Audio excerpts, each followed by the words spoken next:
बांधवांनो, सत्य अनुभव आहे. आज माझे वडील बसलेले आहेत, त्यांना तुम्ही विचारू शकता. सत्य अनुभव आहे.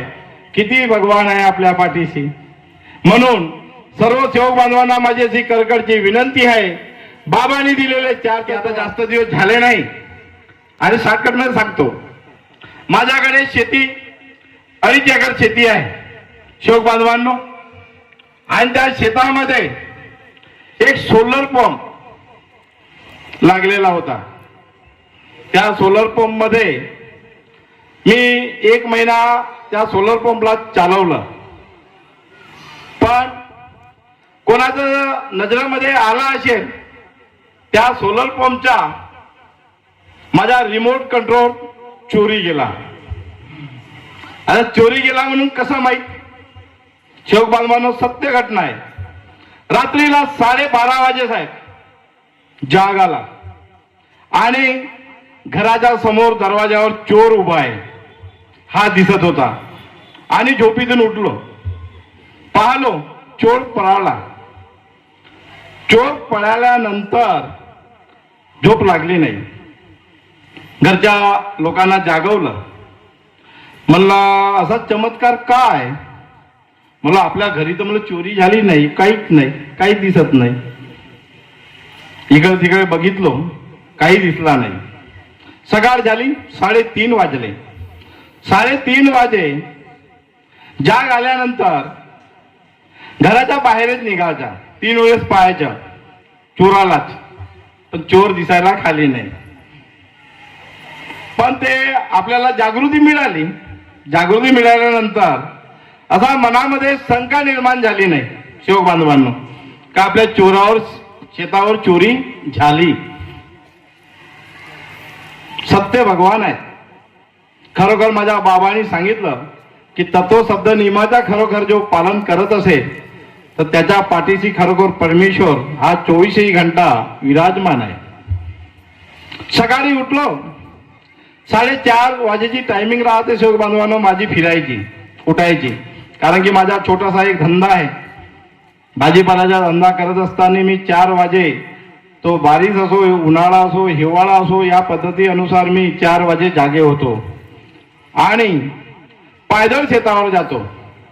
पण त्या दिवशी गाडी पकडली आणि सरळ ज्या ठिकाणी माझा सोलर पंप लागलेला आहे सेवक बांधवांनो, त्या ठिकाणी जाऊन गाडी पोहोचली. आणि त्या ठिकाणी पाहतो माझा रिमोट कंट्रोल चोरी गेला. पहा, सत्य अनुभव आहे. रिमोट कंट्रोल चोरी गेल्यानंतर गावात आलो. गावात सांगितलं, सर्व सेवकांना हडबडी मचली.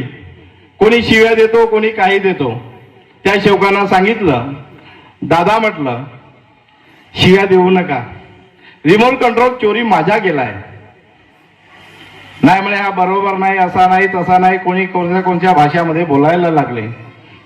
मला मी शिव्या देणार नाही, कारण की परमेश्वर जागृत आहे. परमेश्वराने मला जाग दिलं, पण मी जागू शकलो नाही, त्याला ओळखू शकलो नाही. ही एक माझी चूक झाली. आणि त्यानंतर मी सांगितलं का मी कार्य करणार आणि कार्य करून खरोखर माझा रिमोट कंट्रोल ज्याने कधी चोरीला नेला असेल त्याला माझा परमेश्वर शिक्षा दिल्याशिवाय राहणार नाही. हा पक्का माझा अनुभव आहे. म्हटलं मी डोळ्यासमोर पाहिजे, तुम्ही पाहू शकणार नाही. हे सर्व गावामध्ये हडबडी मचली आणि खरोखर सेवक बांधवांनो तो चैत्र माझ्या डोळ्यासमोर दिसला आणि त्याला परिकरण भोगावं लागलं, तरी त्याला आजही आठवण नाही. पण हे सर्व चर्चा बैठकीमध्ये विषय घेतला. त्या चर्चा बैठकीमध्ये सांगितलं, आमच्या चर्चा बैठकी मला बहुत महत्व द्या सेवक बांधवांनो. चर्चा बैठक बहुत महत्वाची आहे. वारंवार सांगत असतो मी की खरोखर आठवड्यातून एकदा आपल्या सत्संगाची निरंकार चर्चा बैठक होते. त्या चर्चा बैठकीमध्ये खरोखर कोणतेही विषय आपण थोडक्यात मांडलो तरी त्या माध्यमातून आपले त्या दुःखाच्या निवारण झाल्याशिवाय राहणार नाही. हा पक्का अनुभव आहे. खरोखर झाला. मग भगवंत आहे का नाही आपल्या पाठीशी सेवक बांधवांनो? म्हणून माझ्या महान त्यागी बाबा जिंदूजींनी म्हटलंय, खरोखर तत्व शब्द नियमाचा खरोखर जो पालन करत असेल त्याच्या पाठीशी परमेश्वर 24 घंटा विराजमान आहे. आणि हे शिकवण आम्हाला या सालई गावामध्ये फक्त दिली तुकारामजी शिंदे बाबाजी. हे गावचे धोप गावचे आहेत, पण ते सालई या गावामध्ये यायचे आणि त्यांच्याच माध्यमातून आज त्या गांधीवाड्यामध्ये 45 सेवक घडले. कारण की ते बसायचे आणि सांगायचे आपल्या मार्गदर्शकाच्या माध्यमातून, आणि बाबाच्या हयातीतले सर्व सेवकांना मार्गदर्शक करायचे. असे सुंदर सुंदर मार्गदर्शक करायचे आणि ते खरोखर आपल्यातून आज निघून गेले. खरोखर माझ्या गावच्या सेवकांना त्यांची वेळोवेळी ते आठवण करत असतात सेवक बांधवांनो. म्हणून आपल्याला चर्चा बैठकीला महत्व द्या. चर्चा बैठकीला जो सेवक खरोखर महत्व देईल त्याच्या मागे कधी दुखापती येणार नाही आणि येणारा संकट खरोखर दूर झाल्याशिवाय राहणार नाही. हा सत्य अनुभव आहे सेवक बांधवांनो. कारण की बरेचसे हयातीतले अनुभव आहेत. आम्ही मार्गात आल्यानंतरही सेवकांना अनुभव नव्हता, सेवक नव्हते.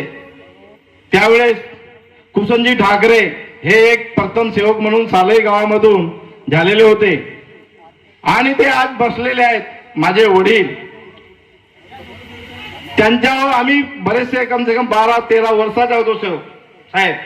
त्यावेळेस सेवकाची जाणीव नव्हती आणि माझे वडील कोणाच्या तरी घरी एक माध्यमातून जाऊन बसलेले होते आणि त्यांच्या नावही सुद्धा सांगतो, दिलीरामजी ठाकरे यांच्या निवासस्थानी जाऊन बसलेले होते.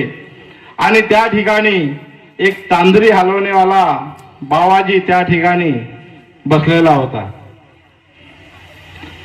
तांदरी हलत असताना त्याच वेळेस एक सेवक मार्गात आला, चिंतामणजी नापकुरे.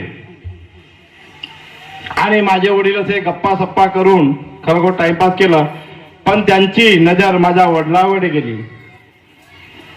त्यांच्या नजर त्यांच्याकडे गेली आणि माझ्या वडिलाला जाऊ दिलं आणि म्हटलं, म्हणे हा परमात्मा एकचा सेवक आहे, म्हणे याच्यावर चालत नाही, पण मी का करून दाखवीन तर मी आपल्या नावाचा तुकाराम नाही.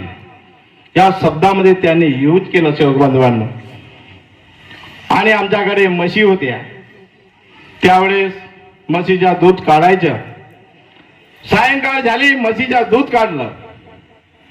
म्हशीच्या दूध काढता काढता सेवक बांधवांनो, म्हशीच्या दूध कसा असतो, पांढरा शुभ्र असते, पण तो रक्त निघाला, लाल रक्त. त्या म्हशीने 5 लिटर रक्त दिलं. रक्त हा काय चमत्कार आहे. वडिलांनी मग दुधाबरोबर ते बालटी ठेवली. तो दूध आम्ही कुत्र्याला मांडलं, कुत्र्याने सुद्धा पिलं नाही. मांजरला मांडला, मांजरीने सुद्धा पिलं नाही. आणि तो बकेट त्या परमेश्वराच्या समोर ठेवली आणि भगवंताला योग मागितलं. आणि नंतर त्या म्हशीची पाठ ठोपटली तर म्हशीने सुद्धा 5 लिटर दूध दिलं. सेवक बांधवांनो, सत्य अनुभव आहे. आज माझे वडील बसलेले आहेत, त्यांना तुम्ही विचारू शकता. सत्य अनुभव आहे. किती भगवान आहे आपल्या पाठीशी. म्हणून सर्व सेवक बांधवांना माझी अशी कळकळीची विनंती आहे, बाबांनी दिलेले 4 तत्व, 3 शब्द आणि 5 नियमाचा खरोखर काटोकर पालन करावं आणि आठवड्यातून चर्चा बैठकीला महत्व द्यावं, एवढी मी आजच्या प्रसंगी कळकळीची विनंती करतो. खरोखर माझ्या बोलण्या चालण्यामध्ये चुका झाल्या असतील, प्रथम भगवान बाबा हनुमानजीला माफी मागतो. तसे महान त्यागी बाबा जुंदेजी यांना सुद्धा मी माफी मागतो. तसे मातेश्वरी वाराणसी यांना सुद्धा मी माफी मागतो. तसे आजच्या प्रसंगी कार्यकर्ता, ज्येष्ठ कार्यकर्ता, मार्गदर्शक या सर्व साहेबांना मी अशी कळकळीची विनंती करतो की खरोखर माझ्या बोलण्या चालण्यामध्ये चुका झाल्या असतील तर मला मार्गदर्शकाच्या माध्यमातून मार्गदर्शक करावं, मला माफ नाही करावं. एवढं बोलून मी आपल्या प्रसंगी आपल्या शब्दाला विराम देतो आणि सर्वांना माझा नमस्कार नमस्कार नमस्कार.